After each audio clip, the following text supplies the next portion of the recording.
Welcome back. This is the second video in this series about getting unstuck. And today I want to talk about procrastination. And I want to start with what I think is the strangest thing about it. We don't procrastinate on everything, we procrastinate selectively. For example, you wash dishes, you schedule your appointments, you even do your taxes. But that thing that could actually change your situation or even change your life, that thing keeps moving to tomorrow. The more something matters to you, the harder it becomes to start. Isn't that just strange? But it's not an accident. In the first video, we looked at the stuck loop: discomfort, avoidance, relief, and cost. In this video, I want to dig into that avoidance section of the loop. Because as humans, our default avoidance strategy is procrastination. I'll show you what you're actually managing when you procrastinate and it's not your time. And I'll show you why caring about something makes it harder to touch or to get started. And I'll give you a way to catch the whole pattern in real time. So by the end, you'll stop treating this as a discipline problem because it never was. So let's start here. The snooze button. So let's say your alarm goes off in the morning. You're not confused about what it means. You know exactly why you set that alarm. You hit snooze. Think about what happened there. What actually happened? You didn't refuse to get up. You didn't decide to sleep in. You bought 9 minutes of feeling better. And when the alarm rings again, the day is 9 minutes heavier. Sorry. You still have to get up. And now you're slightly behind. That's procrastination in miniature. It's not a decision about the task. It's a purchase. You're buying relief now and the bill goes to later. And we can call this the trade. Feel better now, pay more later. And there's a big snooze button somewhere in your life that's not on your phone. And in my life too. The message you don't answer, the numbers you don't look at, the conversation you keep rescheduling in your head. And every time it comes up, you hit the snooze button. So keep that in mind because we'll come back to it later. So this brings me to what you're actually managing when you are procrastinating. For years, you've probably treated procrastination as a time problem. Many of us do. Plan better, start earlier, more discipline, a new app. But that doesn't work, does it? Why? Because when you procrastinate, you're not managing time. You are actually managing how you feel. And watch this closely. Watch it closely as it happens. The moment you push the task to Thursday, your calendar doesn't feel anything. It doesn't matter to your calendar, but you do. You feel something different instantly. You know, your shoulders will drop a little bit. You'll give a little sigh of relief. That relief is real. And your brain pays attention to whatever reliably makes a bad feeling go away, whatever gives you relief from that bad feeling. So the pattern gets stronger. It gets reinforced because it works every single time. But then the feeling comes back. And with it comes other feelings: guilt, a bit of shame. And now the task is even heavier than it was before, just because of the emotional load it carries with it now. And a heavier task needs more relief. And that's the loop from the first video. Zoom all the way in. Now let's explore why caring makes it worse, which is the strange thing to me. So why do the dishes get done while important things wait? Because the dishes can't say anything about you. Wash them badly and nothing happens to your sense of who you are. But the things that matter carry a question. And let me use two examples we can all relate to. And we'll keep both of them for the rest of the video. The first is your finances, the visible task. It's an hour of admin. Open statements, add up some numbers. You've done harder and more complex admin work before in your life. But sitting inside of that hour are the questions. How bad is it, my finances? What did I miss? Are we in trouble? All of these questions feel like a personal attack. I'll get to that again. So the second example is relational. There's a conversation, maybe you've been postponing, with someone important to you. Maybe your partner, a colleague, your boss, or your brother. It doesn't matter with whom, because the visible task is, let's say, 20 minutes of talking, and you talk all day. But inside those 20 minutes lives a different question. Where do I or where do we actually stand? Will I hurt your feelings when I share this? Will this lead to a fight? Can the relationship survive this conversation? And on and on and on. And when a task carries these kinds of questions with it, it stops being a task. It becomes a test that you can fail or pass, a test about who you are and your character. That's what you're avoiding. Not the work or the task, the uncertainty, the judgment, and what that outcome might mean about you, what it will say about you. And this is the task beneath the task. The visible task lives on a list. The task beneath it lives in your body, in your heart, in your feelings. The tightening of your chest when the thing crosses your mind, when you think about the thing. That's the real task that's actually announcing itself. When you feel that, that's the real work.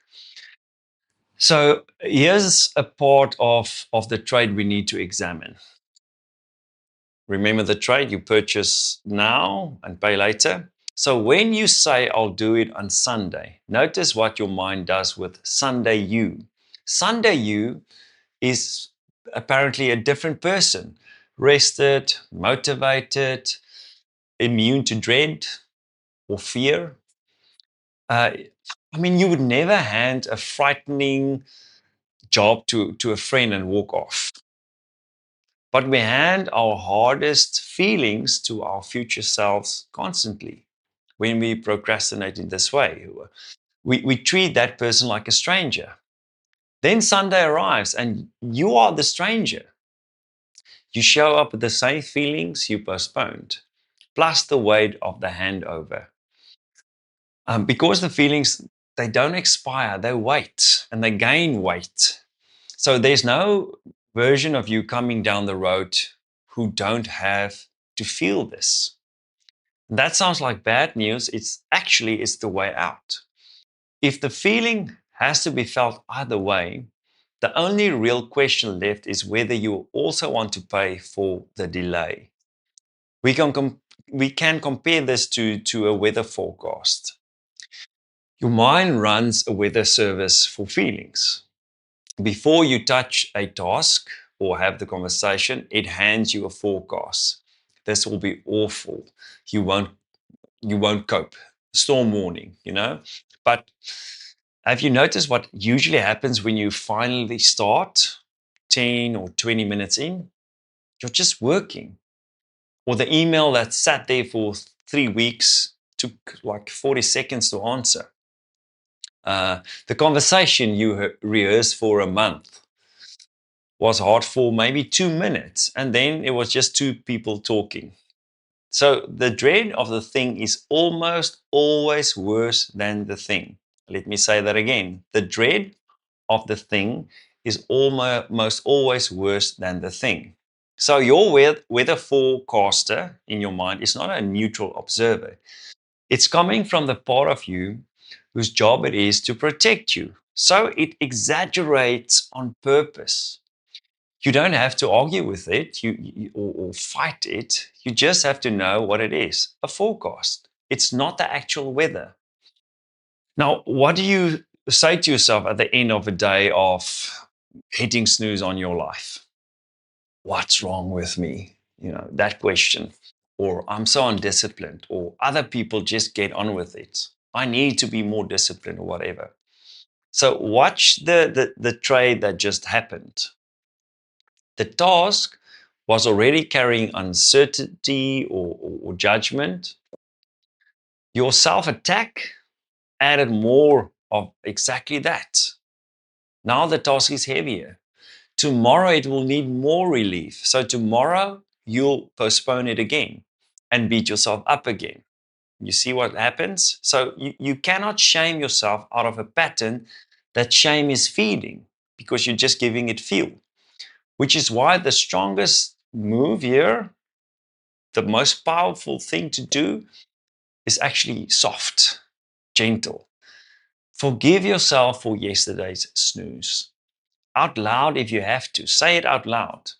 Forgiving yourself won't mean that the task didn't matter or doesn't matter. But dropping that extra weight is what makes the task light enough to pick up. Gentleness isn't letting yourself off the hook. It's taking weight off the hook. Now let's get practical. How do we catch the trade when it's happening?